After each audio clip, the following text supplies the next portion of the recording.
Welcome to Running in the 70s, where we interview, meet, and get to know athletes of all kind who were running in the 70s. I'm your host, Matthew Kleinowski.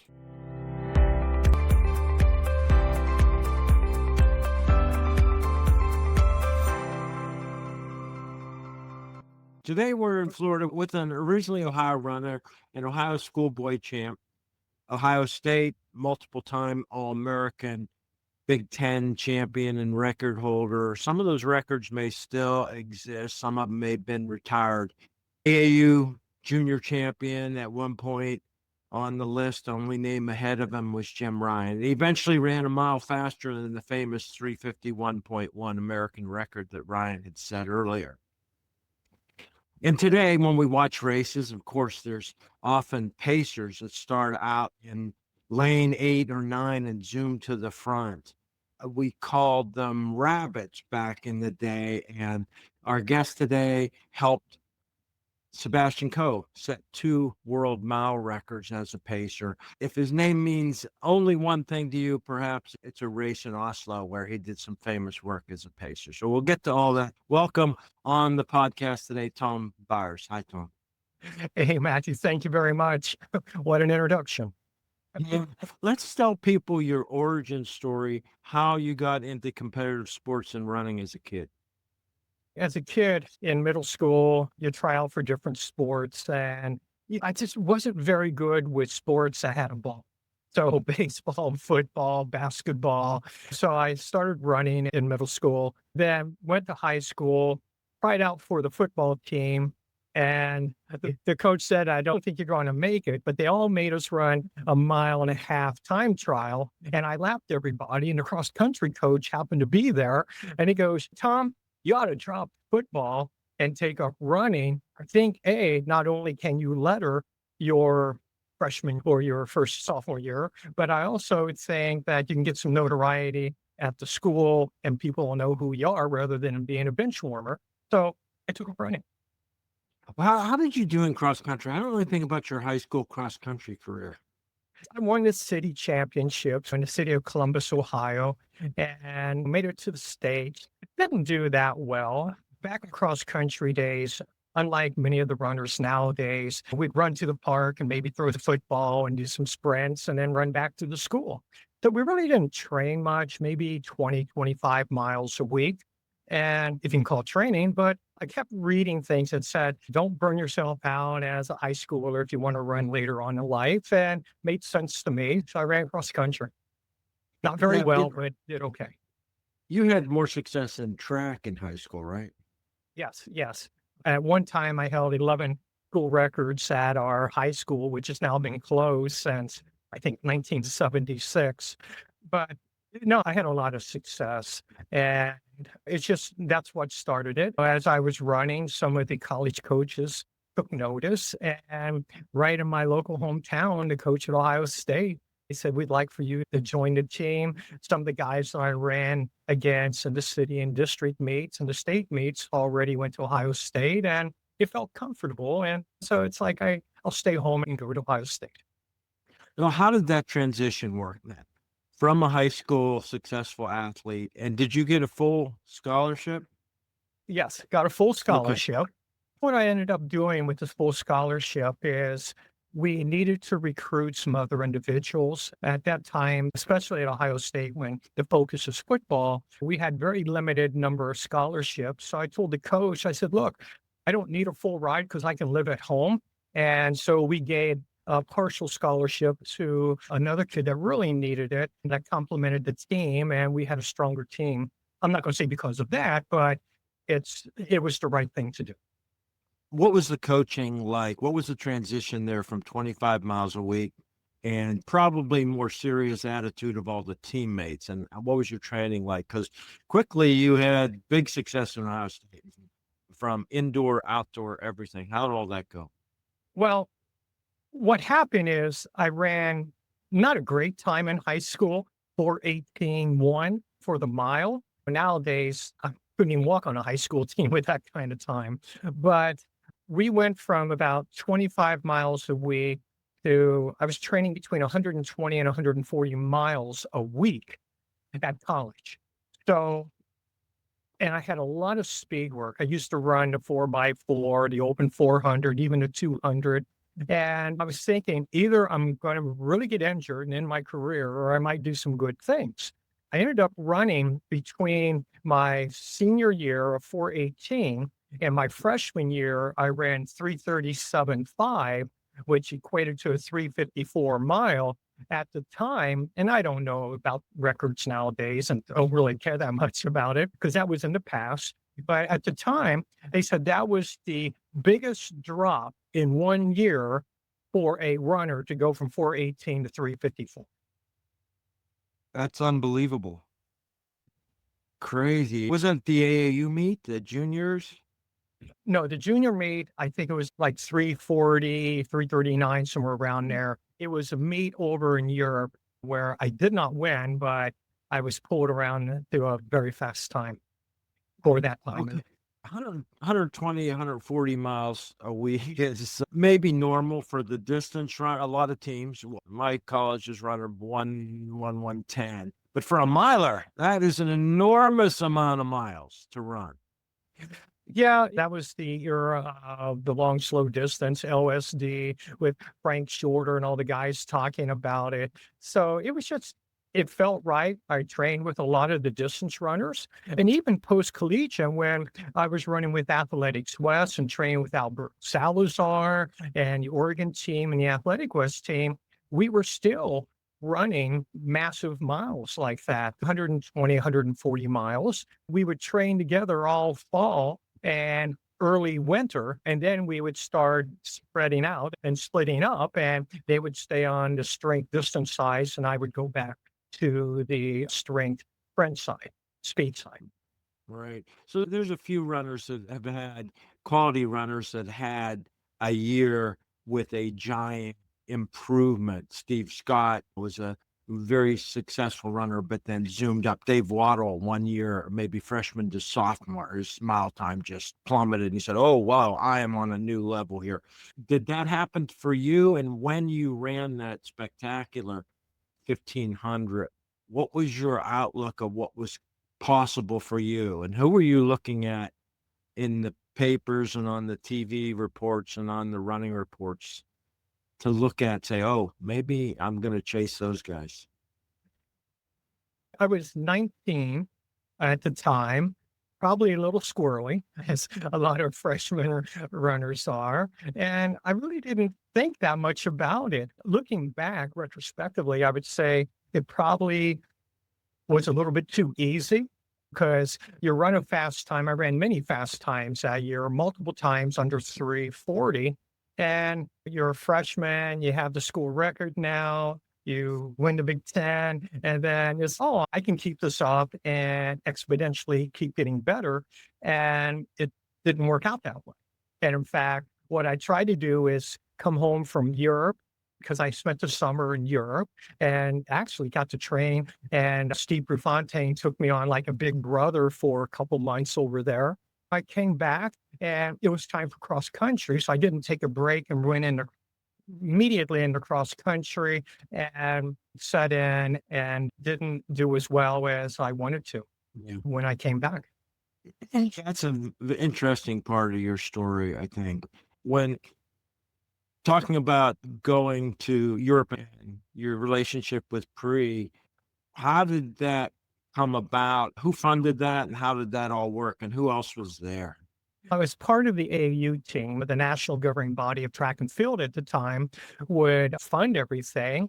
And Free was over there. And you remember, I was this free spirited guy, had long hair and maybe, I don't know, a little radical at the time. And I think I met my hero, Steve, and I think he was like 23, 24 at the time. I was like, oh my gosh, I just asked my hero. We were out on the track and did some workouts together. And I think he thought I might be a little bit cool. And so we just got to hang out together. And he'd been in Europe many times. He showed me the ropes a little bit. And I'm not saying I learned a lot, but it was just kind of nice when you're able to meet this icon and the person you worship as a runner and be able to fulfill one of your bucket list events.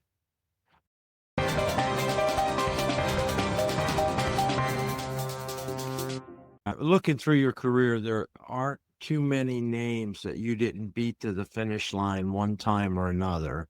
So it's a great list. And you were competitive. There's a lot of videos of your races available that people can watch. And yeah, you're the guy with the long hair. And almost nobody else was. Nobody else grew it that quite that long. Maybe the spirit was the same and the culture at that time. I wanted to ask you then, looking back from all the way from high school through the end of university, your personal approach about competition, how much was winning and competing? How'd you view that? The approach was when you're racing, especially in the Big Ten, it was to win. So I won multiple Big Ten championships. So I was always prepared for that. But I think one of the challenges that I actually had throughout my entire career was I just love running. Every morning, I still get up early and go out running because I just love to run. They set freedom, those positive endorphins. It's been like that forever. A lot of times, post collegiate, when I was racing, one of the things that I didn't really appreciate a lot was watching a championship meet and they're running a high school time for the first 3 laps and then they run a 51:52. And that's not what sports enthusiasts come out to watch. They want to see people go from the front. They want to see you gut it out. They want to see a great race. So I always had that in the back of the mind, that very similar to like, Coach, I don't need the full scholarship, even though I needed the money, but I could live at home. It was like, people paid to see a race, not people jog for 3.5 laps, and then who's the best sprinter. Maybe it was a little quirk that I had throughout my career. Yeah, early on up through university, were there some races where you did strategic running based on who was in the race that changed that? Or are you just, I'm going to run as fast as I can, they're not going to catch me? No, there were. Even back in high school in the City League championships, there was a guy in the 800 that won the 800 the last couple years. And I really focused in on this guy named Jerry Mounts. It's like, there's no way I'm going to let this guy beat me. And at the finish line, I outleaned him by about an inch. And so it was very strategic on how we approached that race. But at the same time, it's about competition, putting it out there and who's the best on that day. Let's talk about the shoes and stuff. And when you finally got some real proper running shoes, did that happen in high school? And then with the AAU, what kind of stuff was going on there? No, in high school, it's whatever my parents could afford and whatever we had, right? So you'd go down to the local running store and buy a pair of shoes and a pair of spikes, and that was it.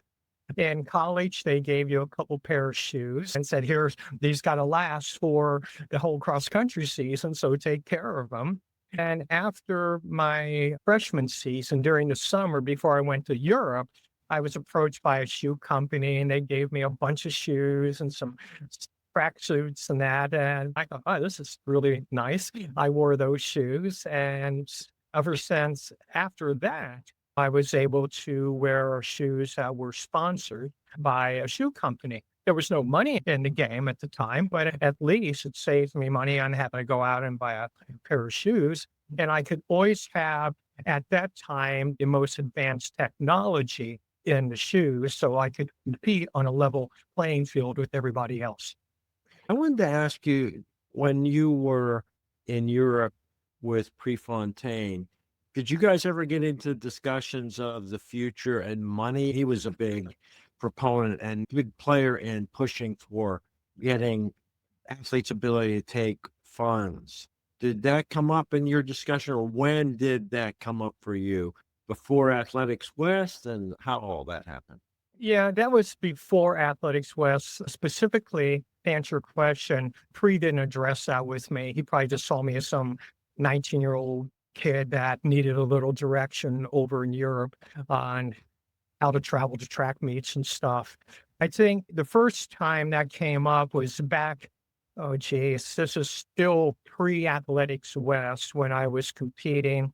And Frank Shorter was I'm going to call him the treasurer of the AAU, who says, look, I put together some trust funds and you can put some money in there and then you can pull it out for training expenses, that kind of stuff. But you got to know, I was a pretty good runner, but not one of the great runners. And so I had some money, but not a whole lot that I was able to put into a trust fund. But that's when it first hit me that there could be some funds in track and field.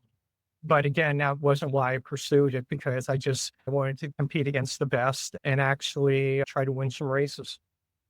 And before you went west out to the Pacific Northwest, did you take a break from racing? Did you ever take a break from running? I took a break. I didn't take a break from getting up and running, but I took a break from the running scene because I got married to my wife, Ann, and we just celebrated our 46th wedding anniversary. Wow.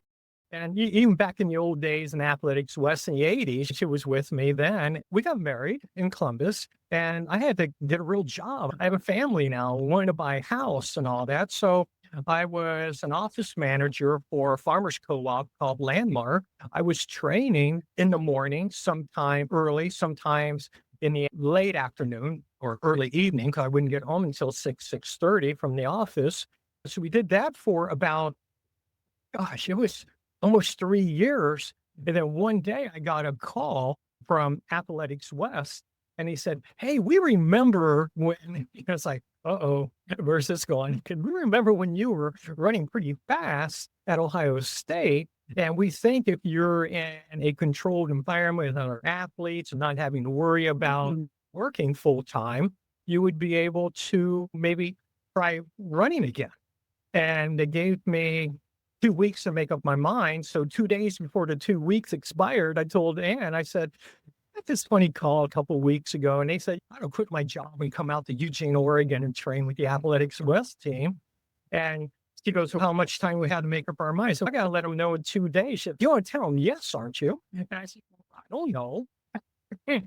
So it's really, Ann is the one, because even though long hair, I'm conservative by nature, right? And it's like, I got a pretty good job and we'll have our roots there in Columbus. And she goes, Tom, if you don't do it, when you're 40 years old, you're going to ask yourself, I wonder what I could have done. So we sold the house and packed up the U-Haul and moved to Eugene, Oregon.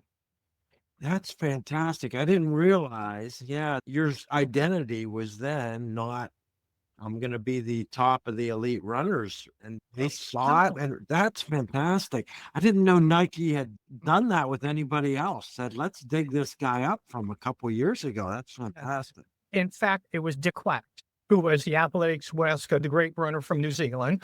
And he called, and because after the AAU meet back in 74, the next day we went on a distance run. It was myself and John Walker and Rod Dixon, and we flew. And they were amazed that this miler from Ohio State could keep up on this run and force the pace. And in fact, that was kind of the talk of Europe that year. It was like, this guy stayed right up with these future Olympic champions and stuff, and nobody knows who he is, but he could do it. But life throws some curveballs, and I had many injuries after my freshman year at Ohio State, trying to get back to where you once were. And it's like, I had my time, and now I'm going to go work and approach the corporate world. How much time did you miss? Did you miss an entire season at OSU? I missed part of 3 seasons at OSU. Oh. Always trying to get back fit so you can run a Big Ten champion or NCAA champion. Probably trying to work out too hard and then taking some shortcuts after an injury so you can get back. And the more you do, the more you do. It's like the harder I trained, the more injured I got.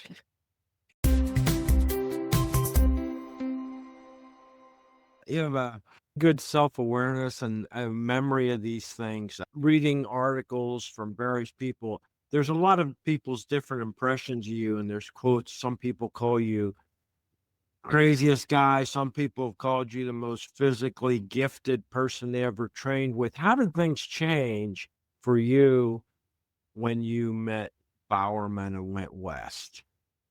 I think how things changed was the mental approach to what you're doing. My folks, they were never runners. They were both smokers. My dad was a former Marine, and he would always say, always a Marine. And it's time, you got to get this running thing out of your system and go get a real job. So you always have that on one side saying your time and the limited spotlight is over. Now you enter the workforce.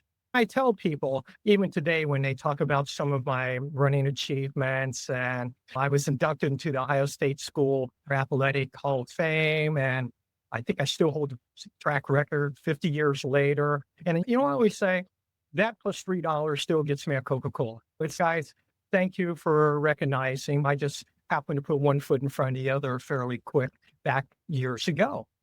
But when I moved out to Eugene, Oregon, instead of trying to get this out of your system and be a business person, it was, we're here to help you become the best that you can be. You be your best self.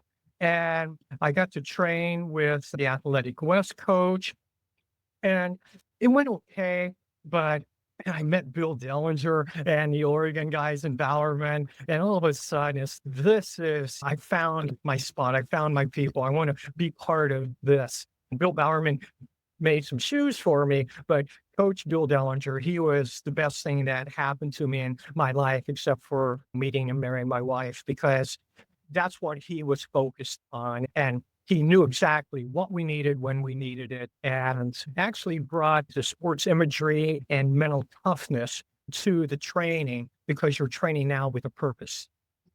Did it take you any time? How long was the process for you going all in with Coach Dellinger and saying, okay, I'm going to switch the way I think about this, the way I think about training and the purpose and everything? How long did that take?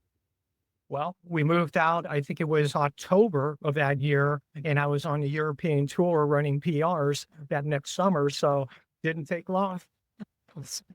That's great. Okay, so as I mentioned, you beat to the finish line just about everybody at some point or another in some race. Let's jump to some of your pacemaking and Okay. the races with Sebastian Coe. What goes into someone being a pacemaker for a very well-established, wide in the open, where I'm going for a world record? What is your involvement with those guys at that point in your planning?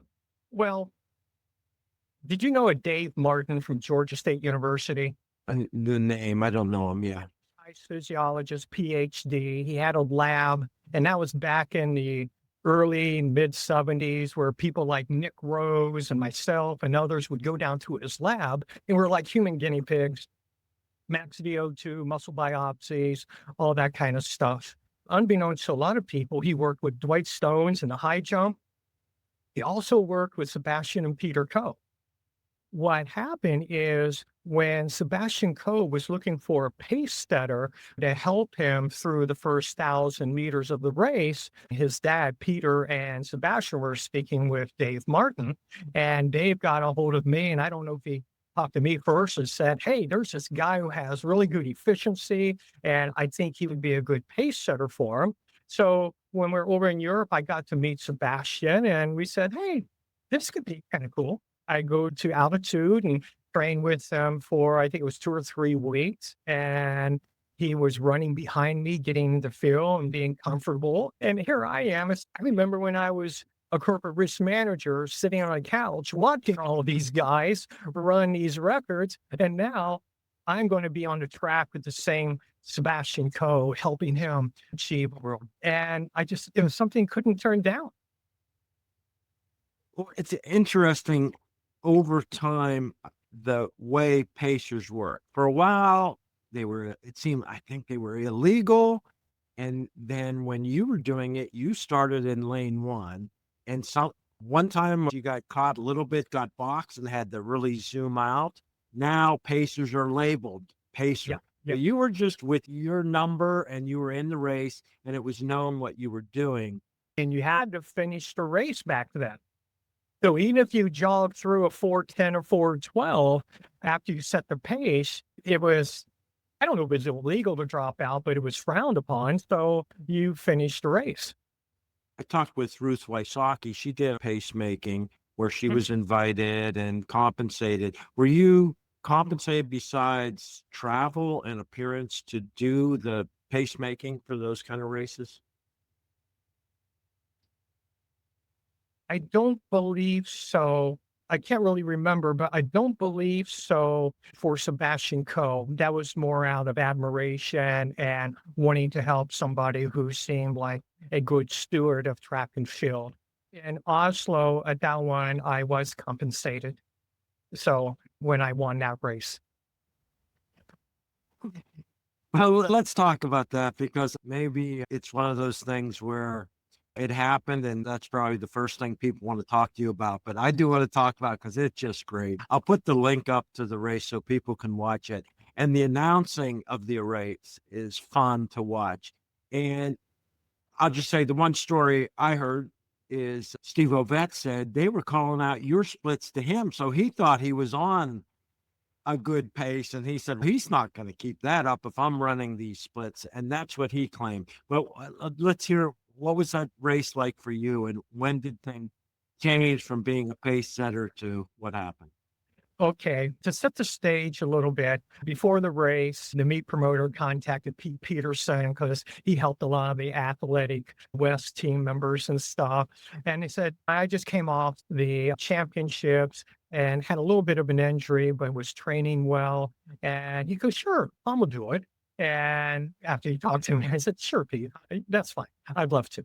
The day before the race, they have this little function and you go up and you have strawberries and cream at the meat promoter's house. And it was awesome. You get to see everybody there, other meat promoters, of course, the athletes and stuff.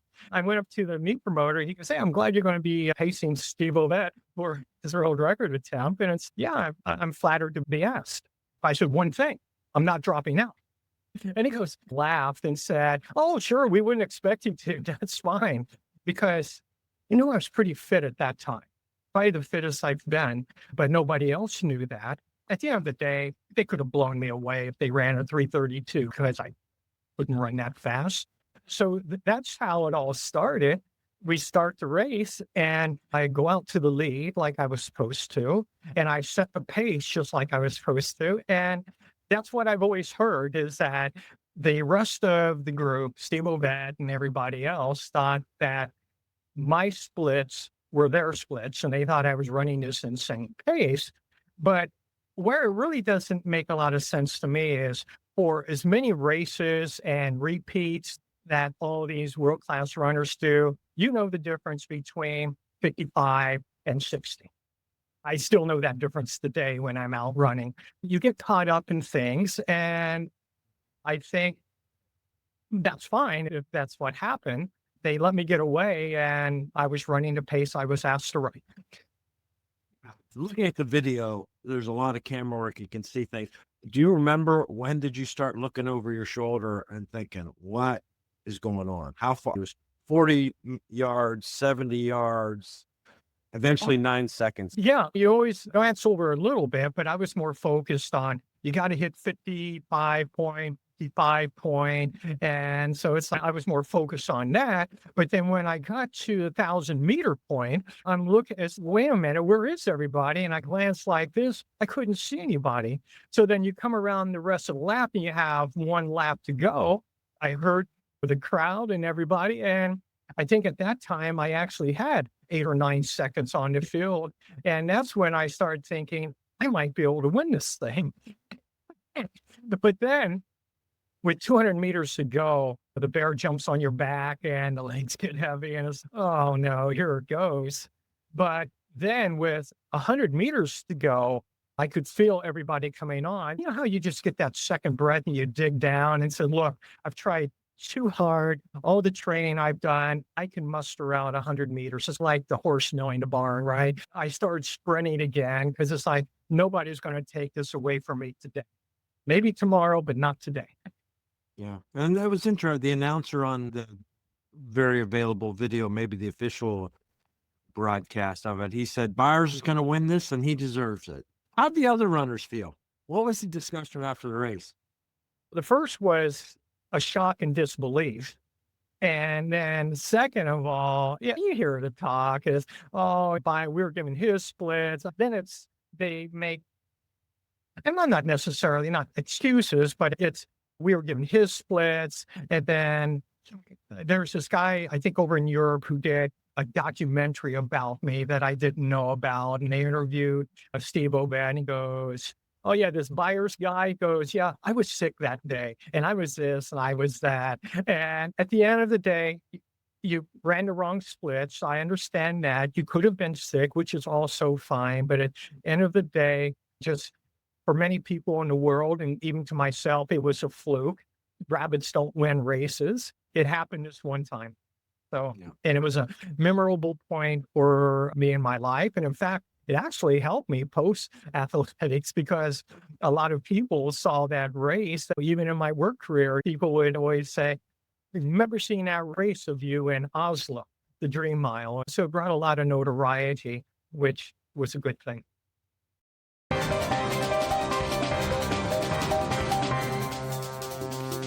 And then in New York, the street mile that you won, the funny articles were, it's only the Byers, he's not that fast. Somehow you won the street mile too. It affected how people looked at you because of you doing a pacemaking job though, right? Yeah. Yeah. It was a Fifth Avenue Mile in New York. I wasn't the rabbit in the race. It's just I had, unfortunately, and the positive was I got a lot of really good experiences, met some really great people. And of course, I understand it's what can you do for us, Tom? And that's fine. That's fine. The good was I got to run some fast times and meet some really great people and really enjoy life.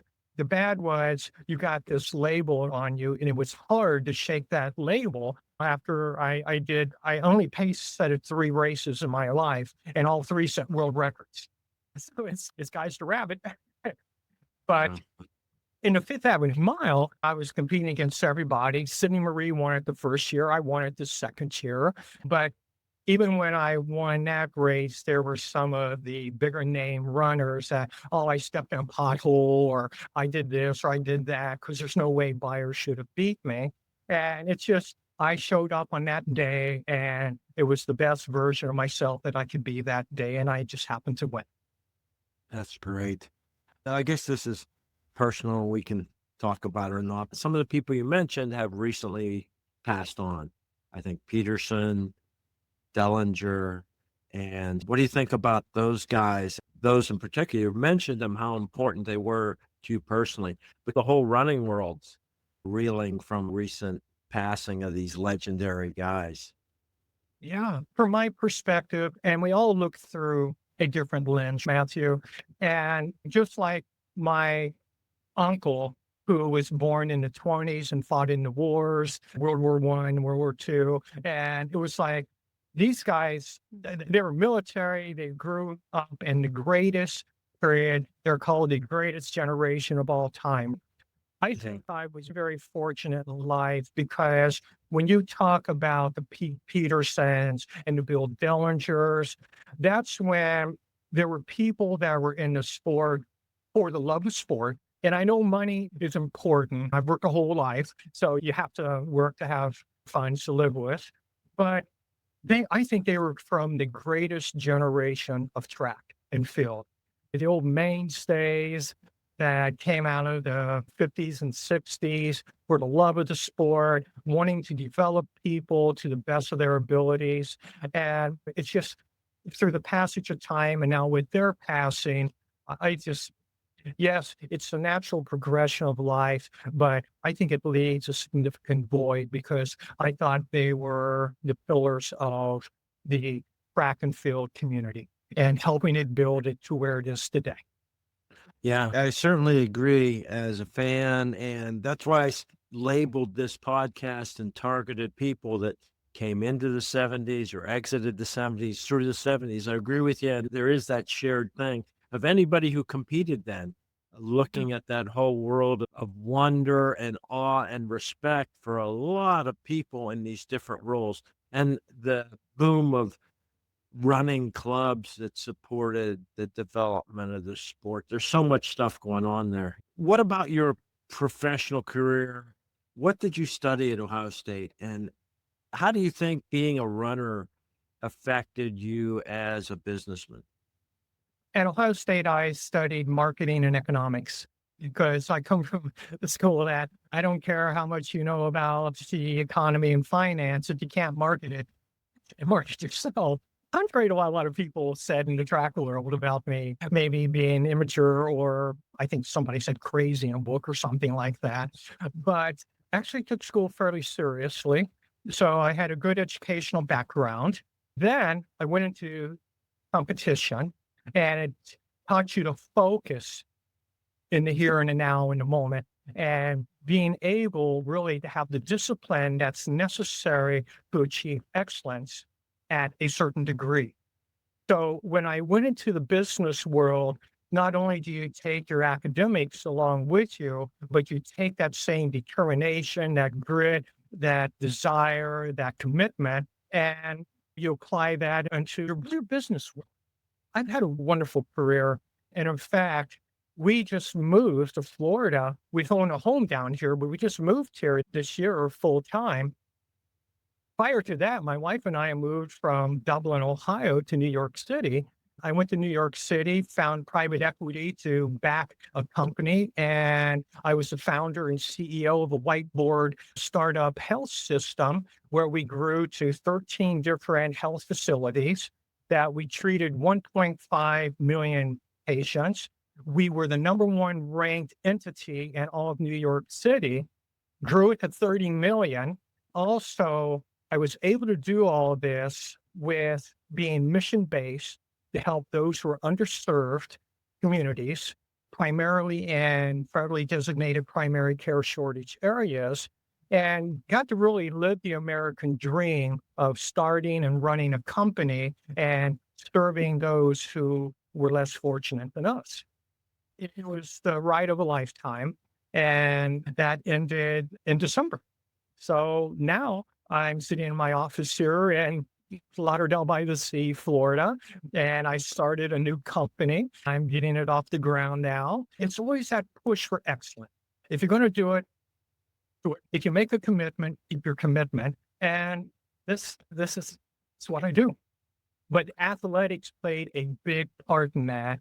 Having mentors both as some of the individuals we spoke about, the coaches, the Pete Petersons of the world, who looked at the world through a different lens than we do, and then having outstanding mentors in business, it allowed us to become this holistic person that you're speaking with today.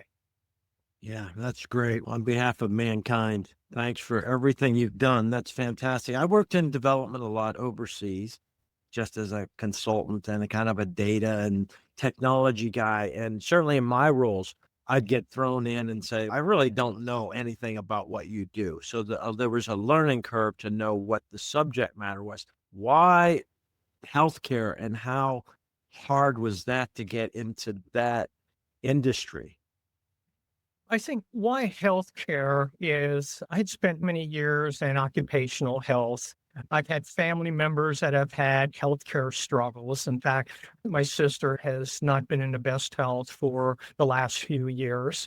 And you almost get your calling through the experiences that you have. And so it felt right. It felt right. A lot of the healthcare state in the country, people say we're going to be disruptive in this, but we read in the papers every day about some issues with the large guys and stuff. So I thought that if I could start a small network of urgent care centers and really focus hyper local and community by community that needed healthcare, where their primary health was delivered by busy emergency rooms, that again, that can make the most significant impact, because I've been blessed to date, I think I'm knock on wood, with good health. And if you do not have great health, your quality of life isn't what it nearly can be. So what the goal was, taking this mission and helping improve the quality of care in these neighborhoods to lift them up so they can have better care. Because if you're feeling better, then you can get jobs and other things, relationships go better in that.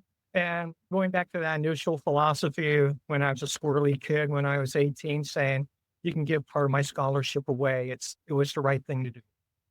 Well, it doesn't take long talking to you, Tom, to understand and find out you're genuine, benevolent, somewhat humble, confident, and all these things. I'm not just trying to butter you up. It really is a pleasure to talk with you.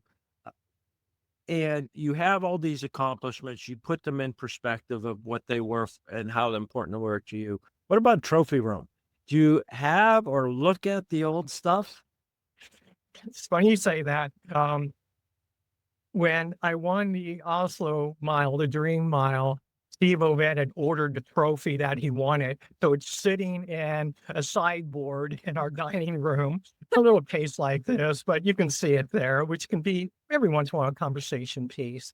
And then in our den family room, we have a couple of pieces. One of the really cool things, there was an artist by the name of Ray Parmenter. And in '84, I was chosen as the model for the metric mile. So they did a bronze of me. I was out on the track running and they would take a lot of pictures and stuff. And then as being the model for that, they made 25 of the bronze statues and they gave one to me for modeling that. And so that's sitting in a case in our den. So every once in a while I can look at it and walk by and say, oh, I used to be Tom Byers. That's a legacy, and after we're all long gone, that piece of metal will probably still be around on the earth. So, good for you. My son will be able to look at me and it'll probably haunt him a little bit, but also he'll say, that was cool. Yeah. I know you're a busy guy with your new venture. Thank you very much for your time. It's been a pleasure, really a pleasure getting to know you a little bit, Tom, and thank you very much for your time today. Okay, I really appreciate it. Thank you much. Hey, I hope you enjoyed another episode. Do you have someone you'd like to hear interviewed on the podcast? You can leave a comment on the YouTube channel or on the website, running70s.com. That's running70s.com. Let me know what you think of the episodes and anyone, including yourself, you'd like to hear interviewed. I hope you enjoyed another episode of Running in the 70s. Voices, stories, and memories of athletes who were running in the 70s. Until next time, wherever you are, keep looking forward and don't forget to look back.